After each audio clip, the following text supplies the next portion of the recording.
Hello. In this video, I will discuss the KDJ Indicator version out guys on the MetaTrader 4 and MetaTrader 5 platforms.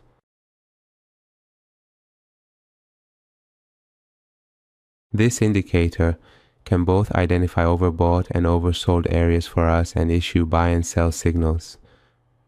As shown in the figure, this indicator consists of three lines: the K line, the D line, and the J line.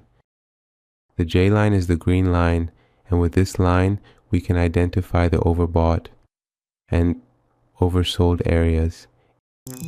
7 powerful volume trading indicators: footprint, volume profile, and fast scalp. Level up your trading. If this line has a value greater than 70, it indicates overbought, and if it has a value less than 30, it indicates oversold. The blue line is the D line, and the red line is the K line. If the K line, which is the red line, breaks above the D line, which is the blue line, it indicates a buy signal for us. Conversely, if the K line breaks below the D line, like here, it indicates a sell signal. Let's review the settings of this indicator together. The first option in the settings is the calculation period of this indicator. The higher we set this value, the smoother the lines will be, and we will have fewer fluctuations.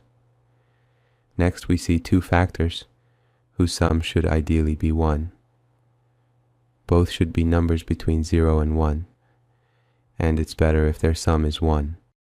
The more we increase factor 1 and decrease factor 2, the more changes and intersections we will have. Conversely, the less factor 1 is and the more factor 2 is, the smoother the lines will be and we will have fewer changes. We can adjust these values based on the symbol we are trading on. You can also use the MT4 version of this indicator on the MetaTrader 4 platform. Finally, if you have any feedback or suggestions, you can share them with us through the comments section to help improve the indicators.